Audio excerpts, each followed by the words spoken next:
Israel has launched yet another airstrike in northern Gaza, just hours before crucial ceasefire negotiations are set to resume in Doha.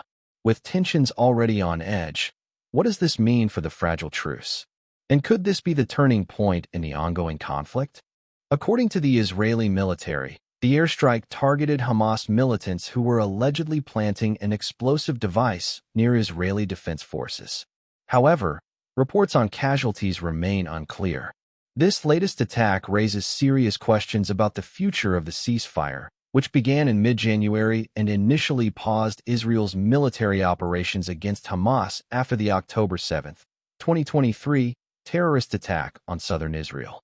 During the first phase of the ceasefire, 25 Israeli hostages were released in exchange for nearly 2,000 Palestinian prisoners held in Israel. But since then, negotiations have stalled.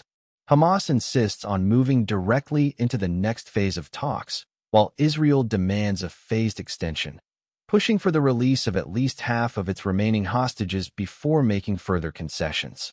Earlier this month, Israel cut off all essential supplies, including food, fuel, and medicine, from entering Gaza, pressuring Hamas to agree to its revised ceasefire proposal. Now, in a dramatic escalation, Israel has also shut down Gaza's electricity supply, raising concerns about water shortages, as many desalination plants rely on Israeli power. Meanwhile, Israeli Prime Minister Benjamin Netanyahu has confirmed that an official Israeli delegation will travel to Qatar on Monday for U.S.-backed ceasefire negotiations. While Israel remains firm on its demands, Hamas representatives met with mediators in Cairo over the weekend, urging for unrestricted humanitarian aid and emphasizing that a long-term ceasefire must be based on agreed parameters. Adam Boehler, the Trump administration's nominee for Special Envoy for Hostage Affairs, held a historic direct meeting with Hamas.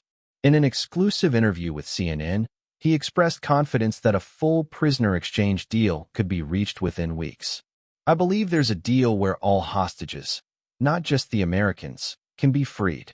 Reports also confirm that Hamas is discussing the potential release of Eden Alexander, a 21-year-old New Jersey native, believed to be the last living American hostage still held in Gaza. Steve Witkoff, Trump's special envoy, called Alexander's case a top priority, adding that securing his freedom is a critical part of the negotiations. Out of the 251 hostages taken by Palestinian militants during the October 7th attacks, 58 remain in Gaza, including 5 Americans. So far, 4 U.S. hostages have been confirmed dead. Meanwhile, the human cost of this conflict continues to rise. Official figures report that 1,218 Israelis, mostly civilians, were killed in Hamas's October 7th attack. In response, Israel's retaliatory campaign has claimed over 48,458 lives in Gaza, the majority being civilians, according to the Gaza Health Ministry. As international pressure mounts, the world is watching. Will this latest round of negotiations bring an end to the violence? Or are we witnessing yet another false hope for peace? Let us know your thoughts in the comments below. Do you believe a ceasefire is possible, or will tensions continue to escalate? Stay tuned as we bring you the latest developments.